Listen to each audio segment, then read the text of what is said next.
Come va? E bentornati sul mio canale. Come sempre, prima di iniziare il video vi ricordo di iscrivervi qui sotto al mio canale di YouTube, di attivare anche la campanellina così sarete sempre aggiornati su tutte le prossime novità. Allora, prima di iniziare, che poi mi dimentico, so già che poi inizio a parlare di altre cose, mi dimentico come sempre. Mi raccomando, qui a questo collegamento che vedete qui in sovraimpressione, che poi tanto vi lascio anche nella descrizione del video, potete trovare maggiori informazioni. Perché io avevo tante cose sparpagliate a destra e a sinistra, adesso le ho messe tutte insieme su questo collegamento che vi ho fatto vedere e quindi da lì si parte. Da lì potete prendere un appuntamento, il giorno e l'ora che vi viene più comodo per potermi parlare, potete prenotare una cartolina se avete volete ricevere una cartolina di auguri da parte mia. C'è la possibilità di diventare abbonati e super iscritti al mio canale di YouTube, più ovviamente tantissime altre informazioni, tutte racchiuse all'interno di quel sito internet, di quel collegamento. Quindi mi raccomando, fateci un giro e andate a vedere che cosa c'è di interessante.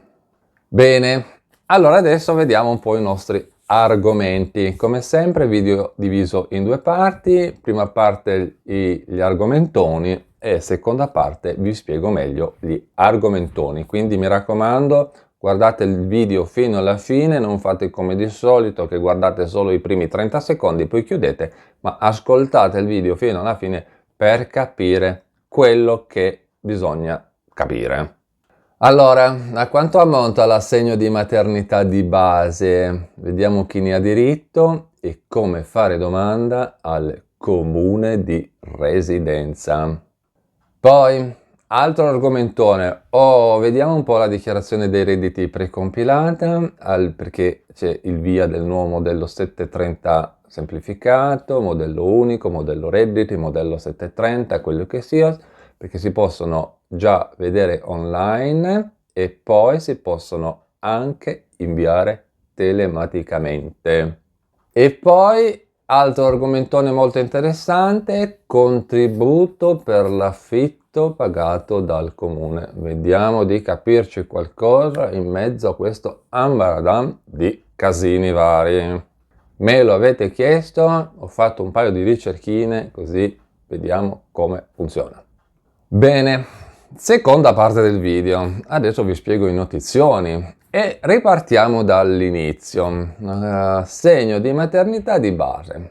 Allora, l'assegno di maternità di base, che noi comunemente, comuni mortali, chiamiamo anche assegno di maternità dei comuni, è un contributo economico mensile che di solito dura circa 5 mesi, di solito, e viene pagato a tutte le madri che non hanno accesso ad altre indennità di maternità.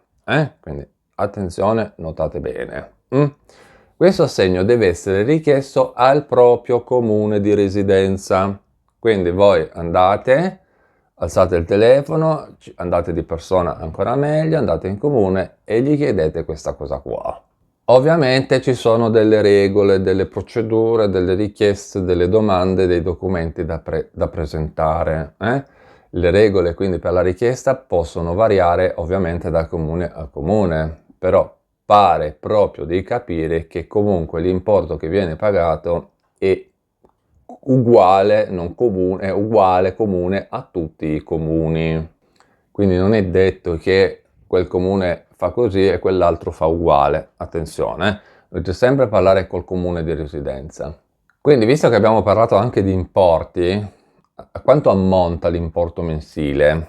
L'importo dell'assegno mensile di maternità, se ovviamente spetta nella misura intera, per le nascite, gli affidamenti preadottivi, adozioni senza affidamento e via discorrendo, che si sono praticamente verificati dal 1 di gennaio 2025 al 31 dicembre del 2025 è di circa 407 euro e spicci, 407,40, una roba del genere, per 5 mensilità. E quindi diciamo che un totale di 2037 euro, 2037 euro.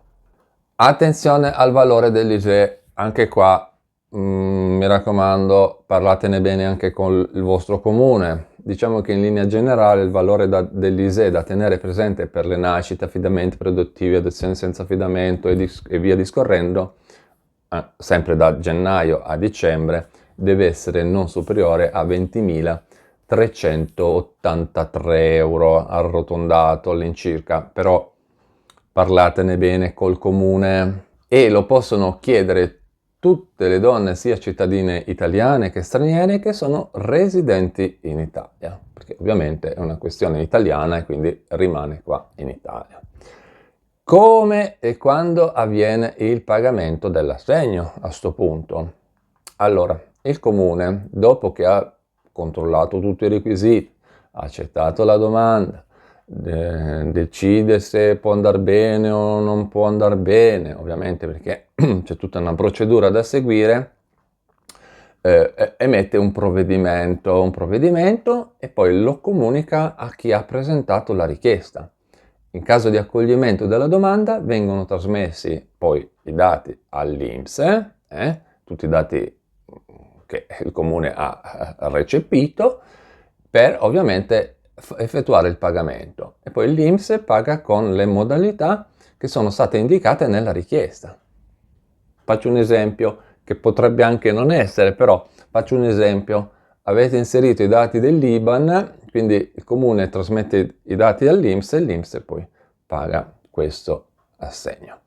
Infine la domanda deve essere inviata entro 6 mesi dalla nascita o dall'effettivo ingresso in famiglia del minore adottato in affido o che sia. Cambiamo argomento. Ogni anno, come sempre, puntuali come la morte, l'Agenzia delle Entrate mette a disposizione dei contribuenti una dichiarazione dei redditi precompilata.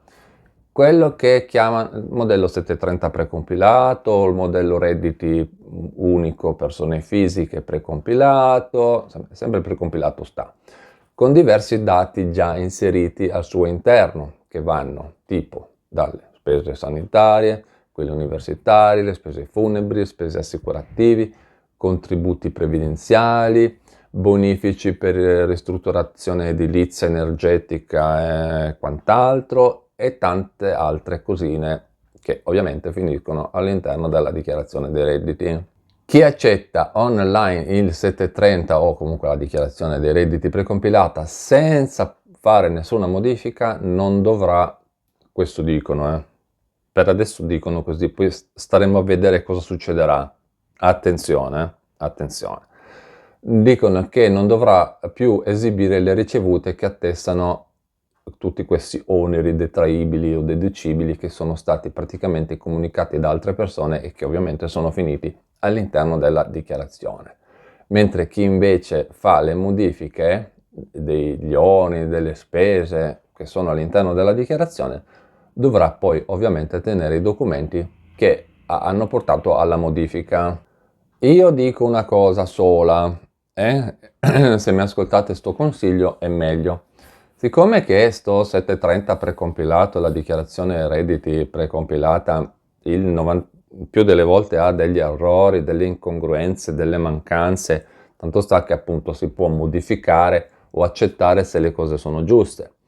Modificare vuol dire che ci sono delle cose che secondo voi non quadrano o che sono da aggiungere. Allora, io vi consiglio comunque di farvi seguire da un consulente fiscale, che sia il CAF, che sia il patronato, se fanno quel servizio, non lo so, dal commercialista, dal consulente del lavoro, che ne so io, dal tributarista, dalla persona che vi segue fiscalmente, proprio per evitare problemi.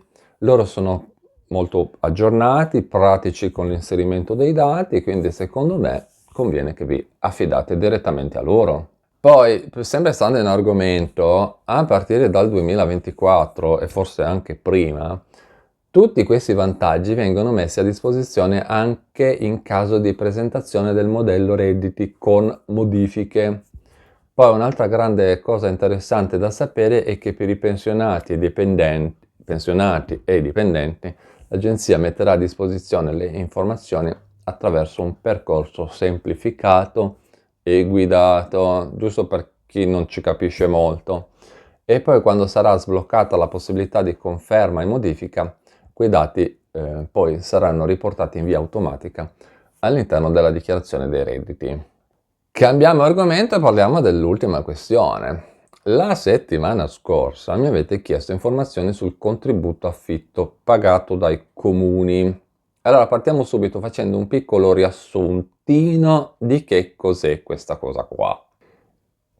Tradotto in parole povere, è un contributo economico che viene concesso alle famiglie e che serve per il pagamento del canone di locazione ed è ovviamente legato alla fascia di reddito dell'ISEE.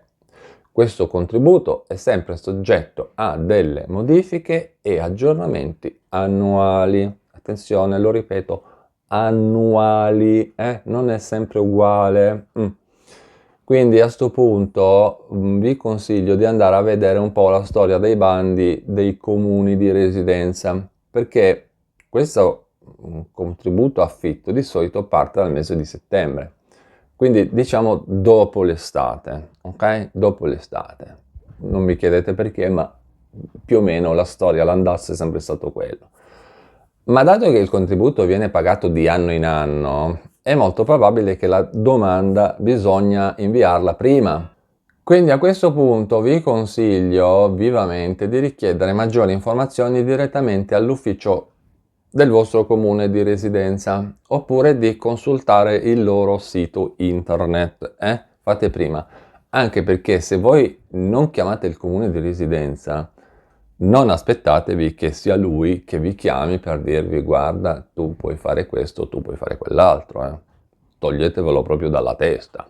E un'altra cosa che dico tutte le volte, prendete anche l'abitudine di andare a guardare i siti internet del comune e della regione, perché non esiste solo l'INPS che fa agevolazioni, contributi, sostegni e sussidi, esistono anche i comuni. Solo che noi per questioni mentali, più questioni di abitudine, questioni di che ne so io, partiamo sempre andando all'INPS. Ma non c'è solo l'INPS, ci sono anche i comuni e le province. Adesso le regioni, comuni e province, sì, di solito è regioni, adesso dirvi comunque, ci sono anche questi tre enti qua, che fanno cose per i cittadini. Quindi mi raccomando, fateci un giro sui loro siti internet, perché lì ci trovate tante cose veramente molto interessanti. Diciamo che non tendono a sponsorizzare molto le loro iniziative, se le tengono molto per loro stessi. Quindi, insomma, andate, cercate bando regione, bando provincia, bando comune, contributo regione, cercate queste cose qua. Secondo me trovate tante cose molto molto interessanti. Bene, detto questo io vi ringrazio per avermi guardato, vi ricordo di iscrivervi qui sotto al mio canale di YouTube, di attivare anche la campanellina così sarete sempre aggiornati su tutte le prossime novità. E noi ci vediamo in un prossimo aggiornamento sempre qui sul mio canale di YouTube. A presto, ciao!